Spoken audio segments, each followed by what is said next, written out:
Bonjour, the Hat Man is back, and today we talk about probably the most badass man to have ever lived on Earth.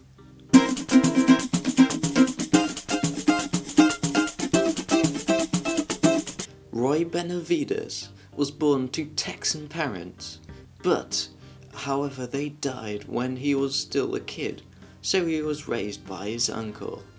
When he was 17 years old, he joined the Texan National Guard, and a couple of years later, he joined the US Army. He fought in South Korea and Germany and got married, and then he was sent to Vietnam. One morning, Roy was awoken by news that a special team was in danger.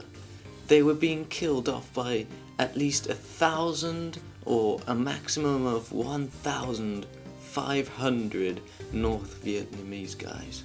3 rescue helicopters had been sent, but they all turned back after the extreme danger that was created by machine guns and grenades.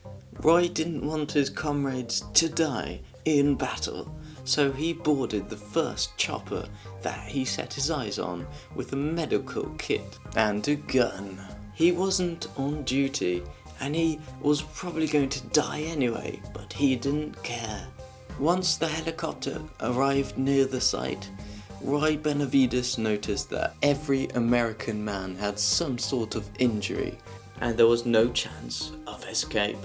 But he told the pilot to land nearby, and he prepared to totally annihilate the North Vietnamese with his special powers of badass. Being the idol of Chuck Norris, he jumped 13 meters from the helicopter to the ground, and he ran 75 more meters to get to his comrades, dodging bullets shot from enemy fire.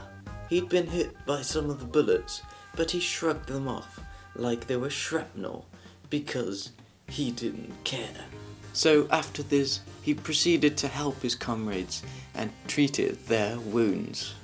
He moved the squad to a better position and shot his rifle out of bullets until he could find another one, which he also used to destroy the enemy further. He signaled to the helicopter to land nearby, and he made 6 different trips to carry every wounded man to safety. He also risked his life to retrieve some classified documents from the war zone.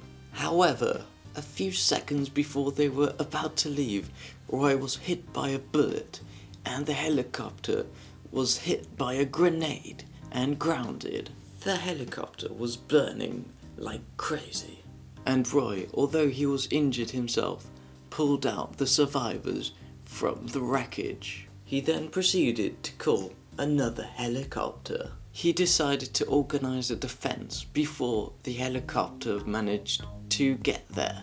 Just before the helicopter was able to carry everyone away, he was charged at by lots of Vietnamese people. He suffered 37 wounds from the attack. Bullet wounds, shrapnel wounds, and bayonet or whatever it is wounds.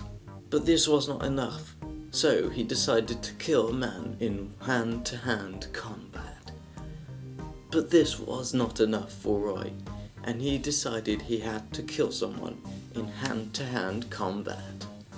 And once everyone had boarded the helicopter, he jumped, like no one had ever jumped before, onto the flying helicopter. All this had lasted 6 hours, and finally he allowed himself to lose consciousness. He had saved the lives of 8 men, something no ordinary person could do. When he was inspected by the medics, he was declared dead. And while they zipped up his body bag, he used all his strength to spit in the doctor's face to show that he was actually alive. Many months later, he was awarded the Medal of Honor. So the moral of the story is, maybe stand up for your friend next time. This was Hat Man. Thanks for liking, and sharing, because sharing is caring.